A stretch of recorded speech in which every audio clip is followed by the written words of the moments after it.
रवि एक छोटे से गांव में रहता था। वह शहर में काम करता था और रोज रात को देर से लौटता था।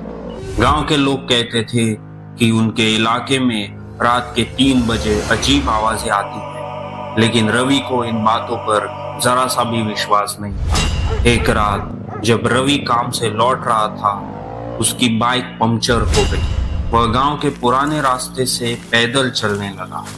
चारों तरफ अंधेरा था, केवल चांद की हल्की रोशनी। सड़क के किनारे पुराने पेड़ खड़े थे, जिनकी छायाएं डरावनी लग रही थी। जैसे ही घड़ी में 3 बजे अचानक उसे किसी के जोर जोर से रोने की आवाजें सुनाई दी। आवाज सुनकर रवि के पैर कांपने लगे। वह डरते डरते आगे बढ़ा। आवाज एक पुराने कुएं से आ रही थी, जो बरसों से बंद पड़ा था। उसने झांक कर देखा, लेकिन कुछ नजर नहीं आया। तभी किसी ने उसके कंधे पर हाथ रखा। रवि के रोंगटे खड़े हो गए। उसने डरते हुए पीछे मुड़कर देखा। वह उसका दोस्त अजय था। अजय ने हंसते हुए बोला, तू भी डर गया? मैं तुझे डराने के लिए यही छिपा था। रवि को पहले गुस्सा आया, लेकिन फिर उसने राहत की सांस। तभी कुएं से दोबारा वही जोर जोर से रोने की आवाज आई। अब दोनों दोस्त डर गए थे। रवि ने कांपते हुए पूछा, ये तू कर रहा है ना?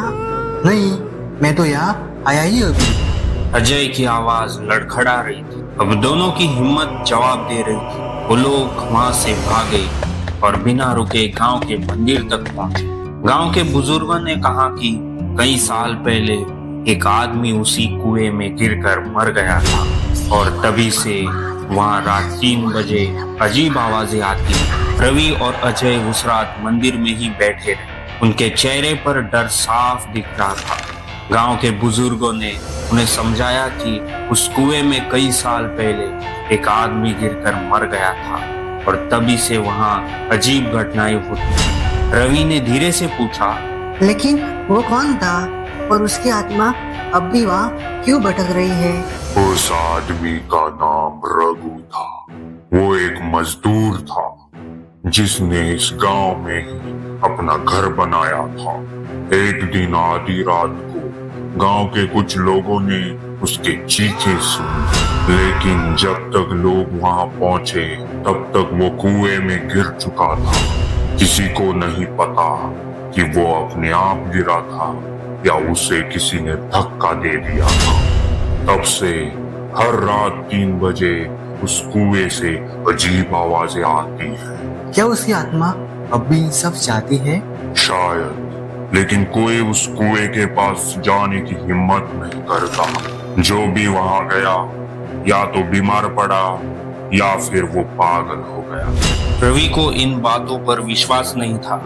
उसे लगा कि ये केवल गांव की अफवाहें हैं, लेकिन उस रात के बाद हर रात 3 बजे उसे वही आवाजें सुनाई देने।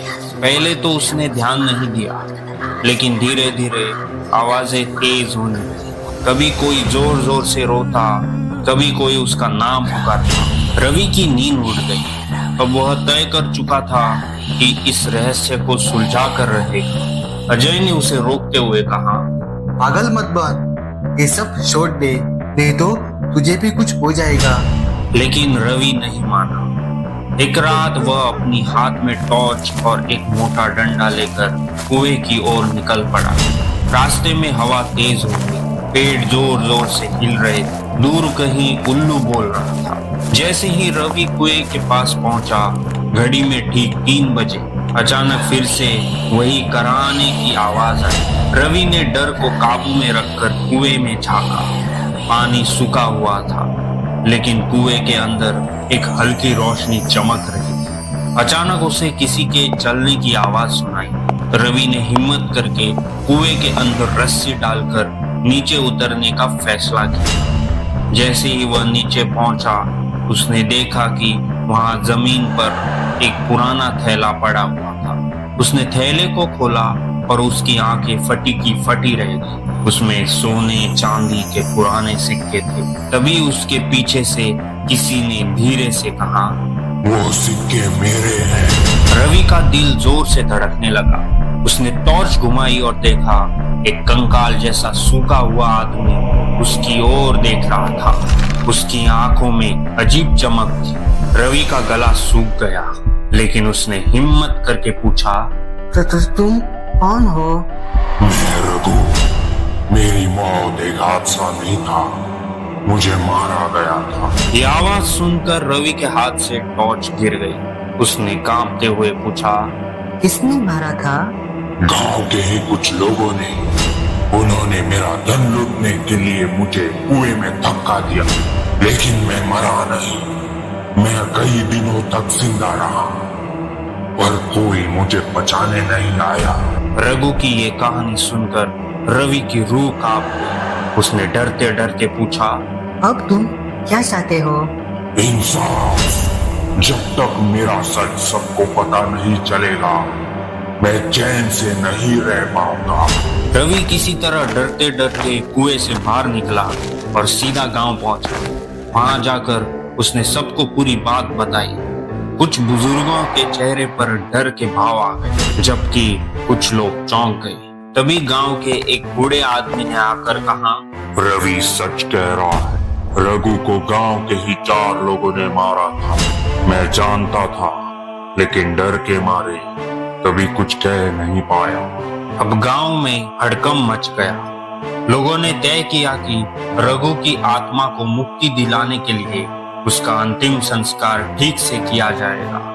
गांव वालों ने पंडित बुलवाकर कुएं के पास हवन करवाया और रघु के नाम से दिया जलाया। उस रात पहली बार रवि और गांव वालों ने देखा कि कुएं से हल्की सी रोशनी निकली और फिर सब कुछ शांत हो गया।